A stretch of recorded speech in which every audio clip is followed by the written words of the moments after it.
foi para o bosque de Herete. Até aí. Caverna ou gruta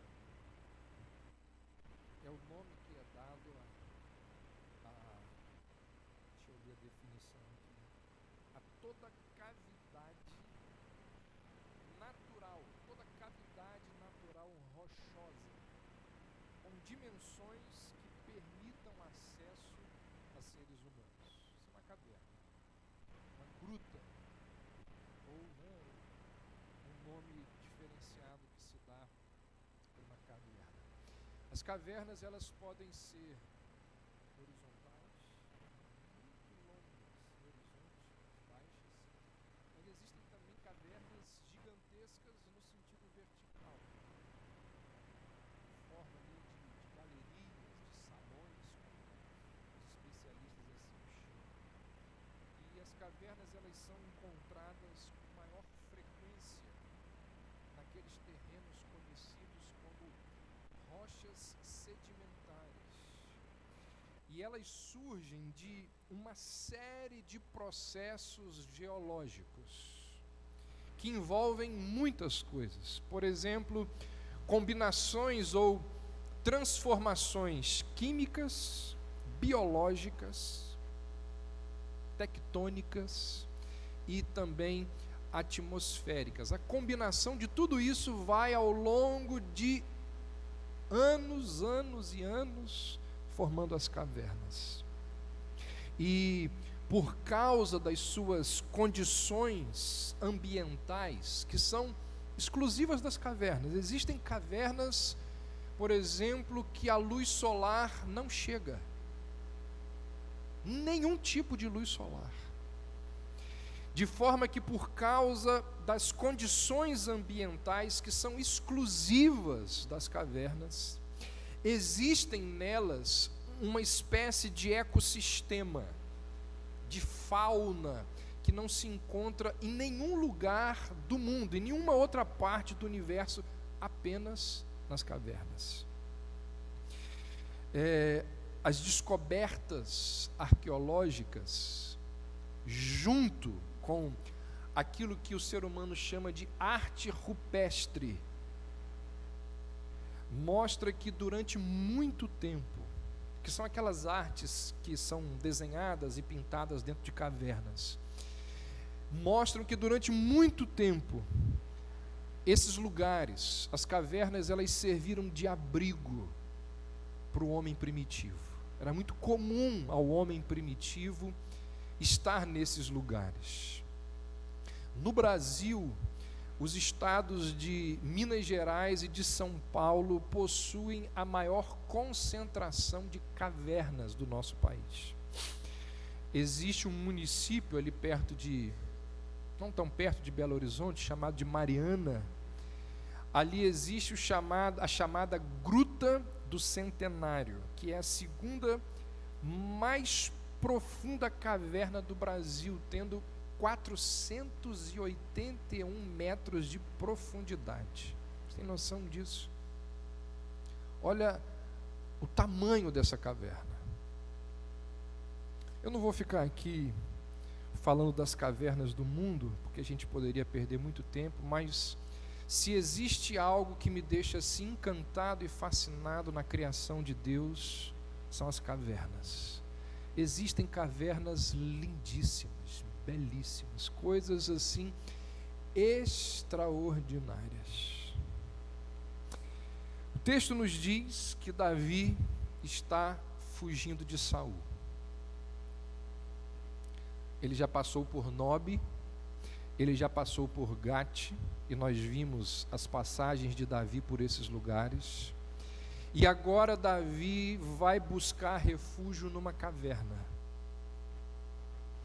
que diz o texto aqui que era apelidada ou chamada de Adulão. E ela era assim chamada porque ela ficava numa região com esse nome. Adulão era uma cidade cananita que ficava ali no território de Judá.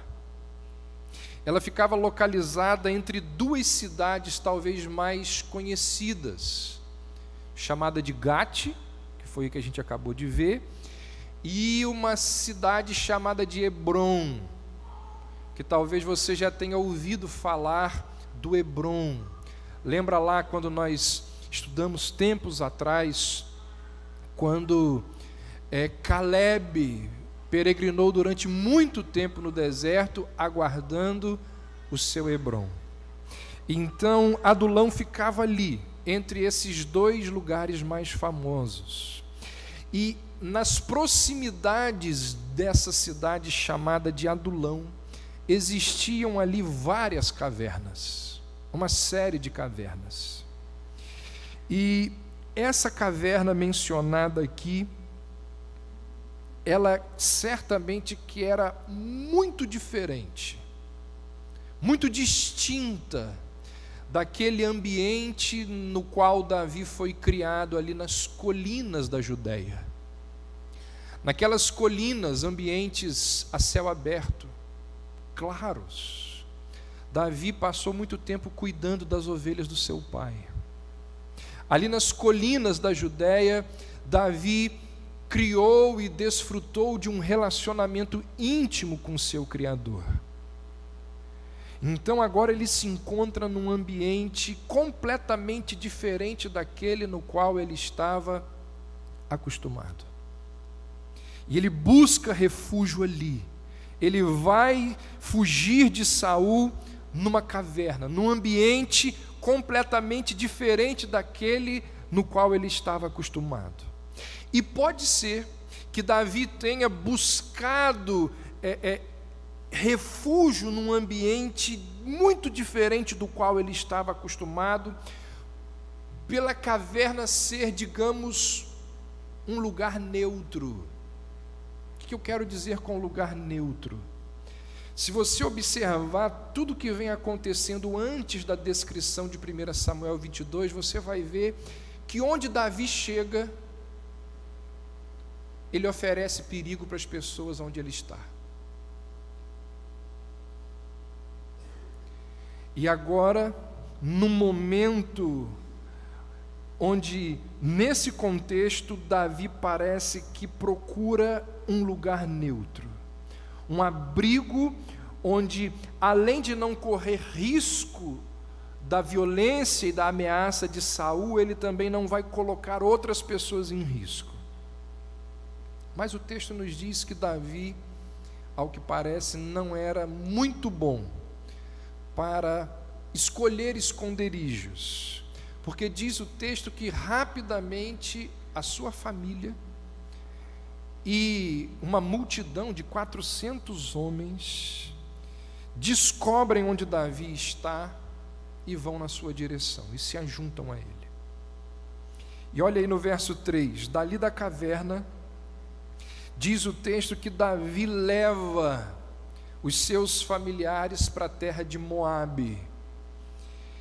Disse ao rei de Moabe: posso deixar meu pai e minha mãe virem para cá e ficarem contigo até que eu saiba o que Deus fará comigo?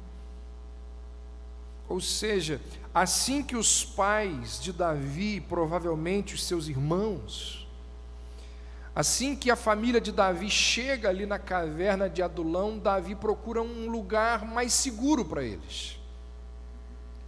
Procura estabelecê-los num lugar com mais segurança. Afinal de contas, aquilo que Saul fez com os sacerdotes lá em Nobe, que nós vimos semana retrasada, deixa evidente que Saul não iria poupar absolutamente ninguém que estivesse do lado de Davi.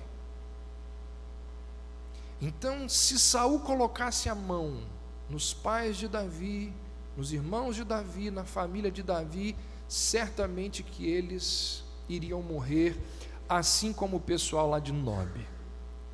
Então Davi procura abrigo, segurança, auxílio para os seus familiares na terra de Moabe. Não sei se você sabe ou se você lembra, os moabitas, eles eram descendentes de Ló, fruto daquela relação incestuosa que Ló teve com a sua filha mais velha.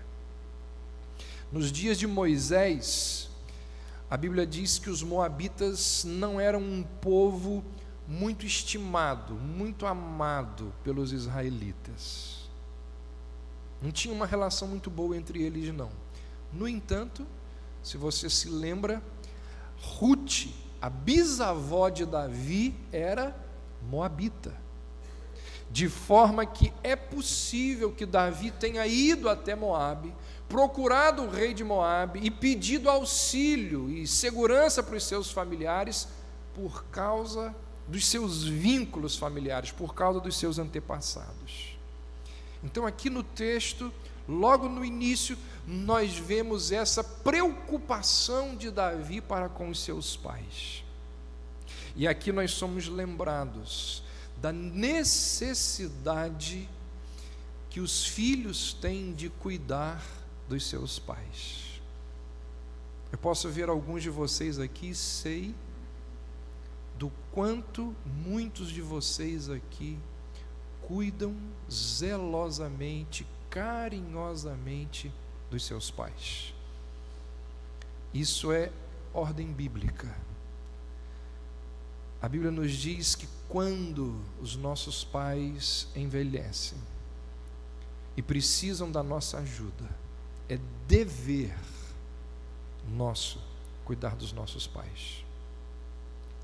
Paulo vai dizer, quando ele escreve a Timóteo, ele diz assim: se uma viúva tem filhos ou netos, que estes aprendam primeiramente a colocar a sua religião em prática, cuidando de sua própria família e retribuindo o bem recebido de seus pais e avós, porque isso agrada a Deus.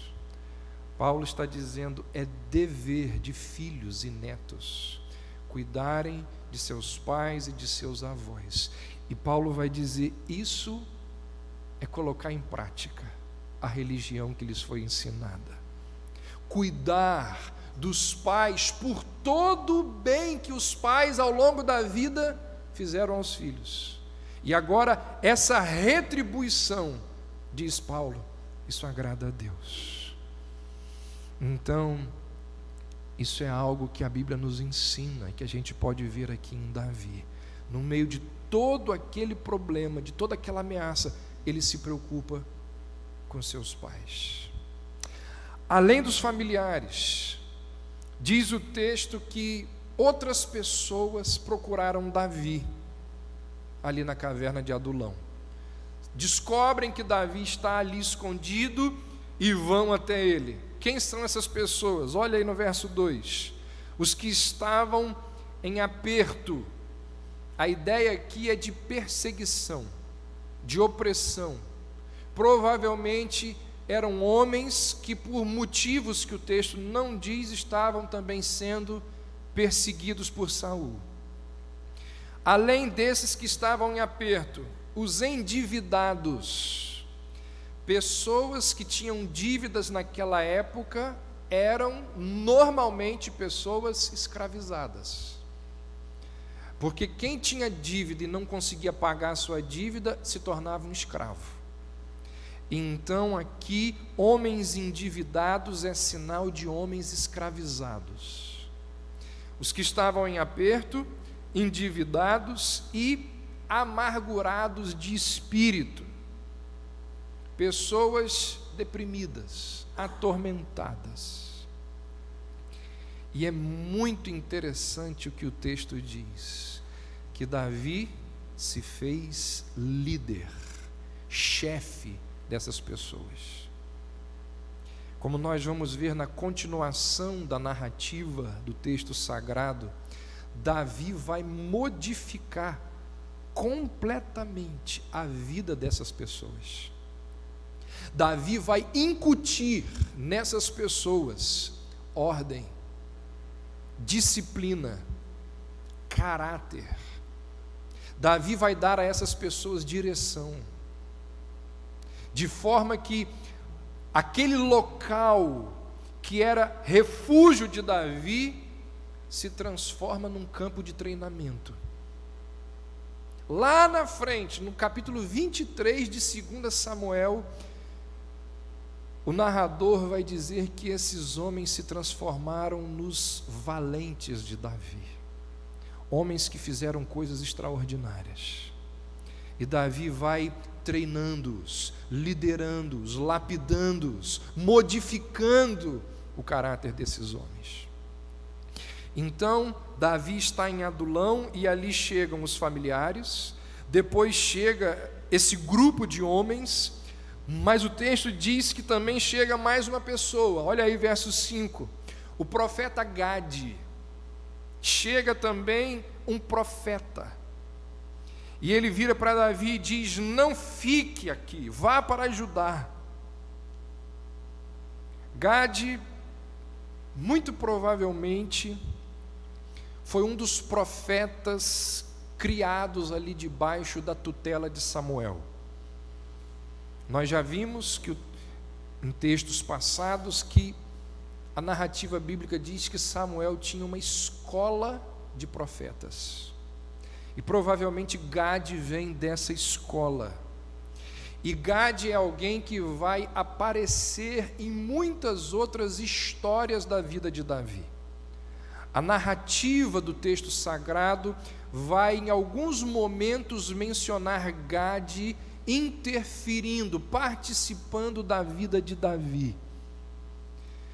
Por exemplo, existe uma história lá na frente, quando Davi, ao que tudo indica, movido assim por um sentimento de orgulho, ele vai fazer levantar um censo do povo, algo que Deus disse para não fazer, e a gente lá na frente vai ver por quê. Porque saber quantos soldados tem, isso poderia levar as pessoas, o rei a confiar na força humana. Então Deus diz que não deveria levantar um censo, e Davi faz isso. E quem é levantado para repreender Davi, para transmitir uma mensagem para Davi? Gade. Ele aparece nessa descrição. Num outro momento, quando Davi vai organizar o chamado ministério levítico, ou ministério de música no santuário, quem que vai ajudar Davi na elaboração, na organização desse ministério? Gade. Se você olhar lá em 1 Crônicas 29, verso 29, diz que esse homem escreveu um livro sobre o reinado de Davi. As coisas que aconteceram ao longo do reinado de Davi se transformaram num livro que foi escrito por Gade. Então você tem os familiares, esses homens com as mais diversas características, e o profeta Gade, que chega ali e diz a Davi: olha, esse lugar no qual você está já não é mais seguro. E aí diz o texto que Davi ouve a orientação do profeta e se muda para um bosque chamado de Herete, que fica por ali também, nas proximidades de Adulão. Herete significa mata fechada. Pode ser que Davi tenha saído da caverna e ido para o meio dessa mata, viver durante um tempo ali. E por fim, os 5 primeiros versos do capítulo não dizem, foram os que nós lemos, mas no final do capítulo, olha aí lá no verso 20, também é dito que chega um sacerdote, o sacerdote Abiatar. Ele também chega ali em Adulão. Abiatar foi o único que conseguiu fugir daquele massacre que Saul impôs ali em Nobe. Então foge um e vai se juntar a Davi. Dito isso, perceba o que o texto está nos mostrando aqui. Nós temos aqui um bando de homens indesejados, um profeta e um sacerdote. E é nesse contexto que o reino de Davi começa a ser formado. É nesse ambiente que o reinado de Davi começa a tomar forma.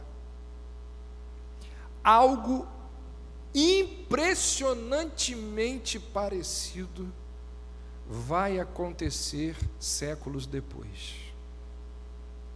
Um novo reino iria surgir, formado por pessoas que o mundo descreve como gentalha, homens sem nenhum valor, homens como Filipe, Bartolomeu, Tadeu. Quem são esses homens?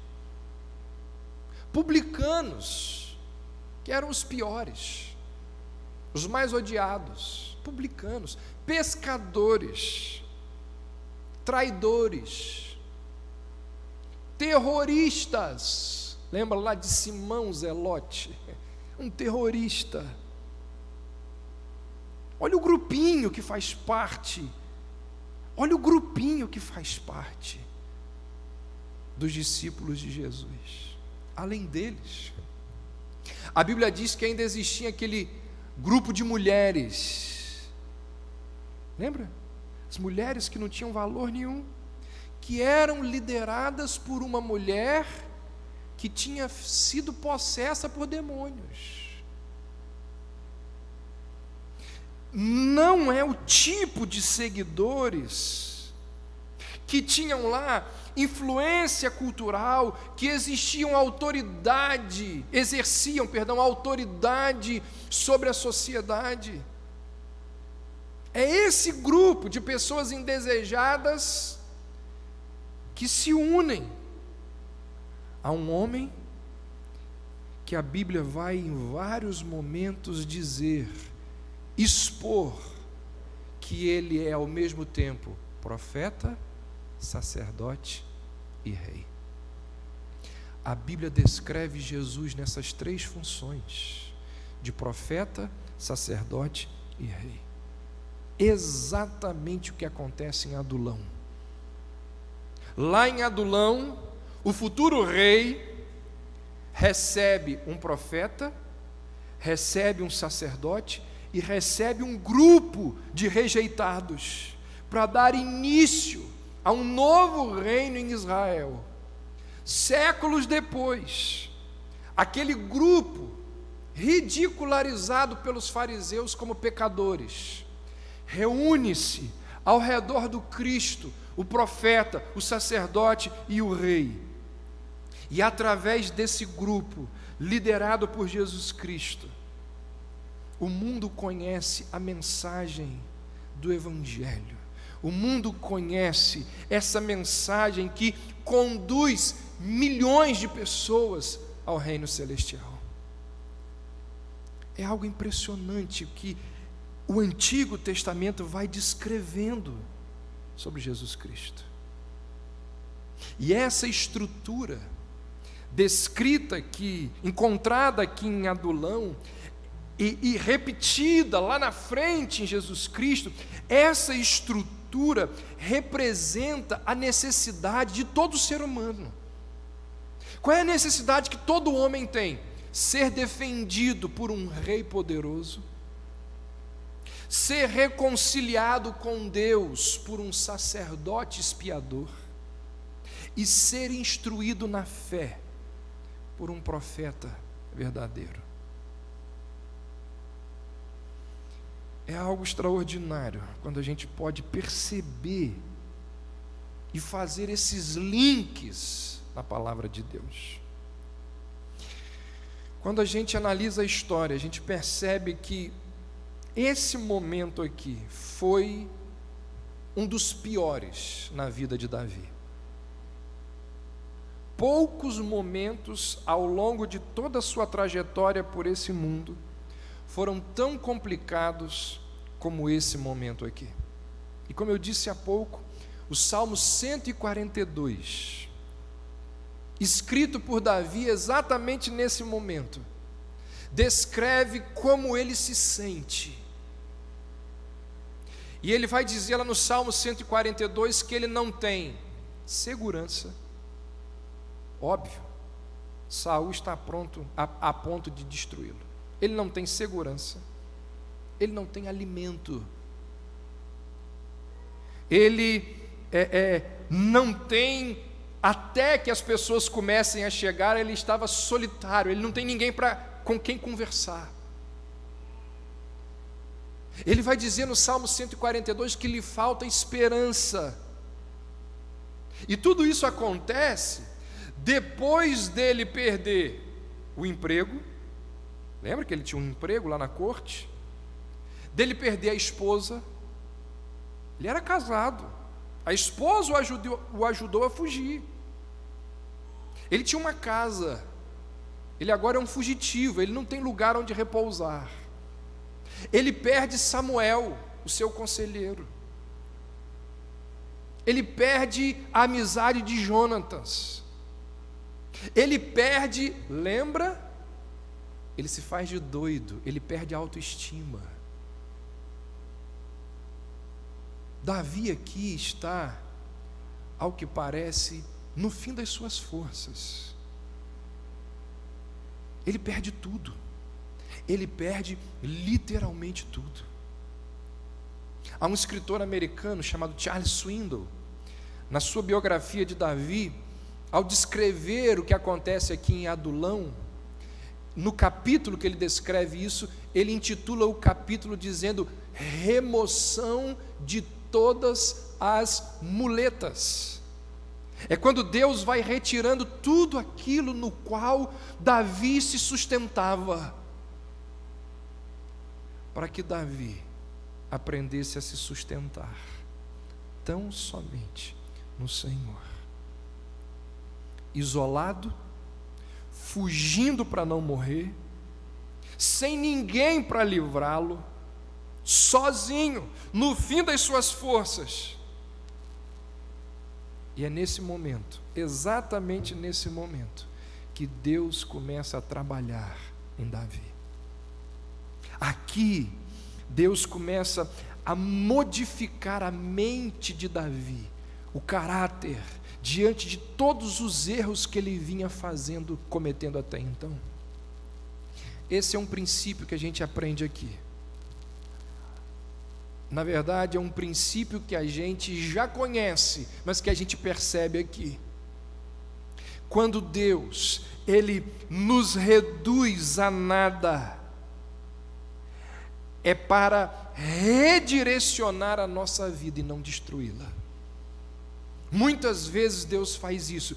Ele vai nos reduzindo, Ele vai nos humilhando, Ele vai nos confrontando, até aquele ponto em que, a partir dali, Ele vai nos moldar, Ele vai nos modificar, e a partir de então nós poderemos ser verdadeiramente usados pelo Senhor. Adulão é o fim do poço de Davi. Sem amigos, sem o conselheiro, sem a família, sem ninguém. Só depois que esse pessoal vai chegar.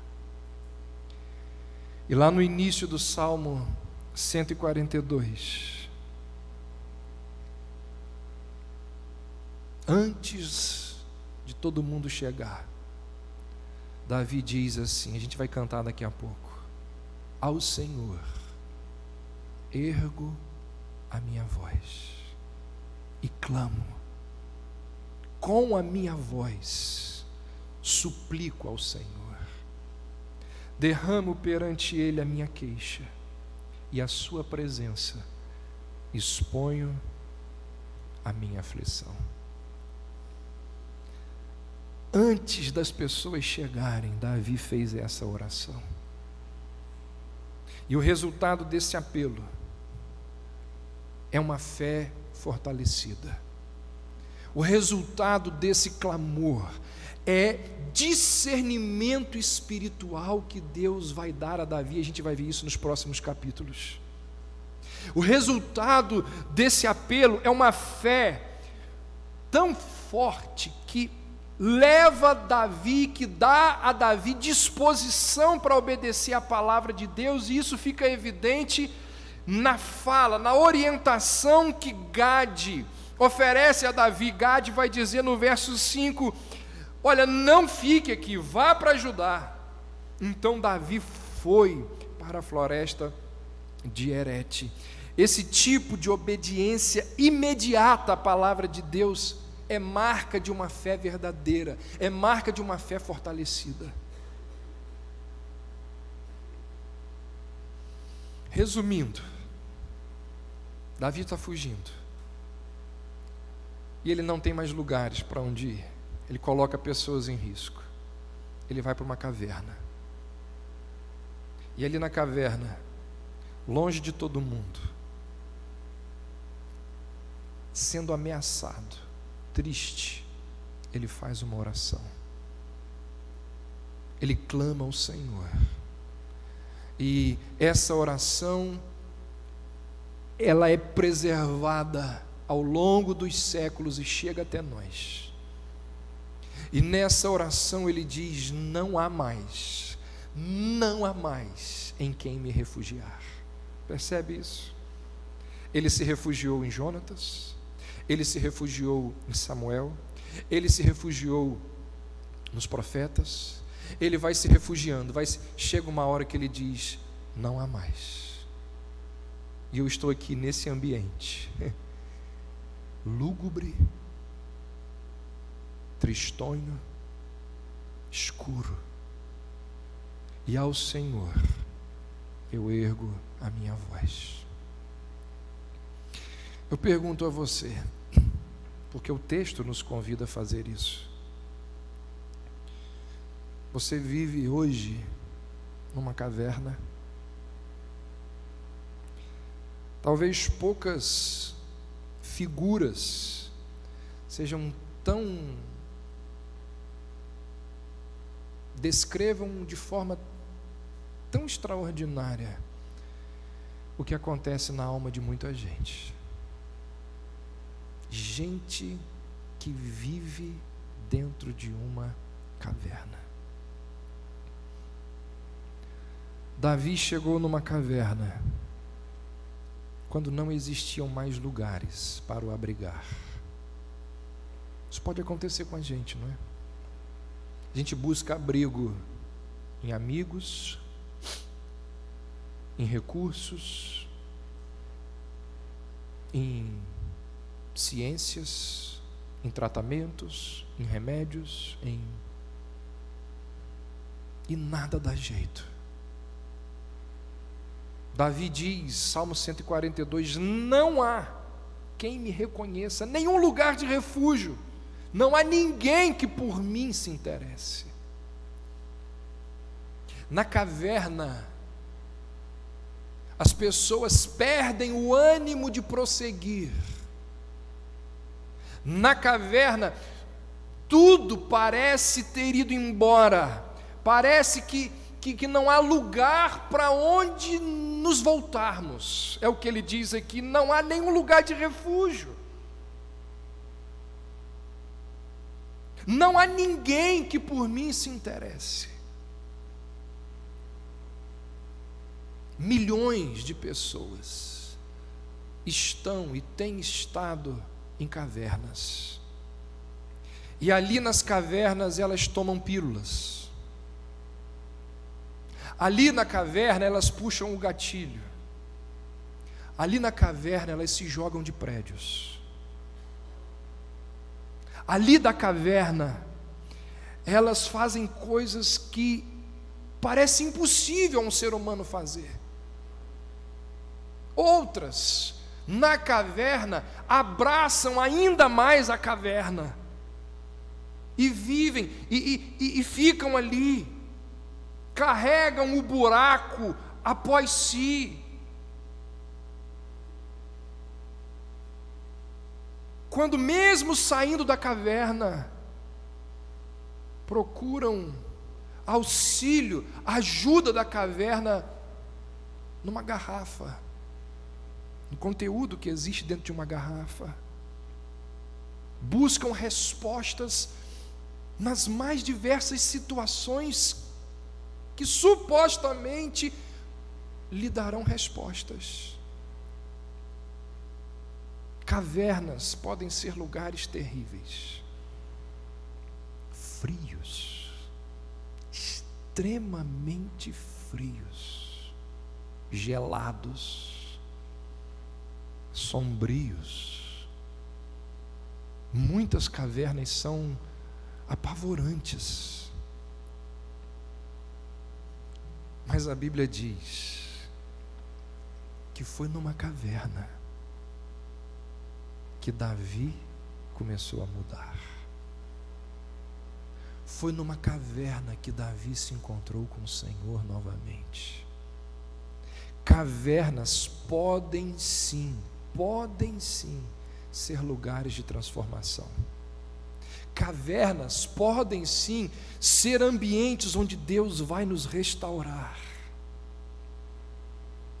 Tudo depende, preste atenção no que eu vou falar, tudo depende de quem nos faz companhia na caverna.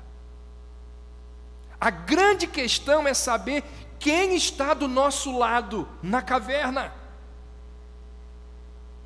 Se lá na caverna a sua companhia é a amargura, se lá na caverna a sua companhia é o desejo de vingança, se na caverna a sua companhia é a incredulidade, são os fantasmas do passado que vivem te atormentando, você não vai sair de lá. Você vai se agarrar a ela.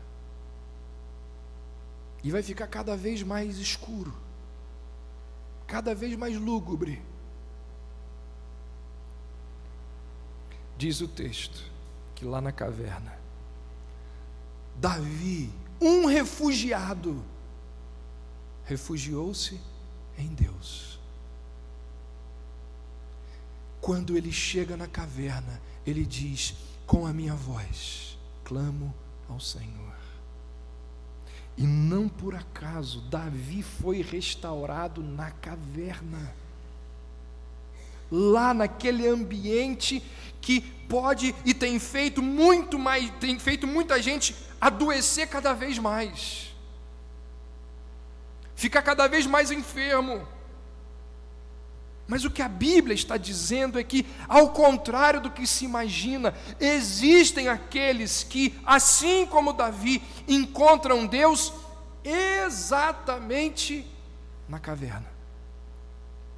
Deus permite, Deus lança, Deus leva a pessoa até a caverna, porque Ele sabe que só ali ela vai conseguir ouvi-lo. Tem gente que ouve Deus antes de chegar na caverna, e não precisa ficar na caverna, sofre menos. Mas tem gente que é restaurada por Deus lá na caverna. É possível que, assim como Davi, a sua caverna seja o lugar onde Deus vai lhe dizer coisas que você jamais ouviria em outro lugar.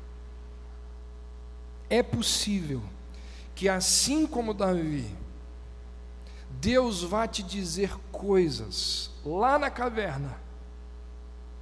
Deus vai lhe proporcionar coisas lá na caverna que você não experimentaria em nenhum outro lugar. Só lá. A grande questão, e eu encerro com isso, é saber quem é a sua companhia na caverna. Quem é o seu refúgio? Diante das nossas angústias, medos, fobias, diante dos nossos sofrimentos na caverna, quem é o nosso refúgio? Quem é a nossa companhia? Diante das ameaças, e lá em Adulão, na caverna de Adulão, Davi diz, Salmo 142:5, Tu és o meu refúgio, és tudo o que eu tenho, na terra dos viventes. Percebe isso? Ele diz: tudo que eu tenho é o Senhor, porque todas as outras coisas lhe foram retiradas. O que Davi tinha era o Senhor. E a partir daqui, a partir do momento que ele entende que tudo que ele tem é o Senhor, Deus vai lhe dar o reino. Que o Senhor nos ensine, que o Senhor nos ajude, e que o Senhor dê graça, esperança a você que pode estar numa caverna. Clame ao Senhor, assim como Davi fez, porque assim como ele fez com Davi, ele também pode falar com você e retirar você de dentro da caverna. Vamos orar.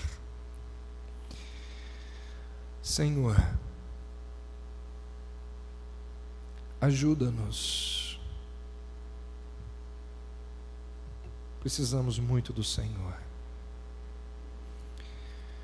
Ó Deus, quantos aqui hoje estão em lugares existenciais sombrios, escuros, lutas familiares, problemas financeiros, traumas emocionais, fobias as mais diversas. Oh Deus, quantas coisas nós poderíamos dizer aqui. Incredulidade, frieza na fé. Oh Deus, quantas lágrimas, quanta dor, quanta insegurança, quanto medo. Ó Deus, esses e tantos outros sentimentos certamente que inundam os nossos corações. Ó Deus, viver aqui neste mundo não é fácil, não é fácil. O Senhor sabe melhor do que nós. O Senhor nos alertou que no mundo teríamos muitas tribulações. Por isso nós te pedimos, ajuda-nos, ó Deus. Traz graça, traz a tua palavra, traz a tua presença às nossas vidas no meio da caverna, diante da caverna, quando somos ameaçados pelas cavernas. Ó Deus, seja o nosso refúgio, seja a nossa fortaleza. É o que nós te pedimos, em nome de Jesus. Amém.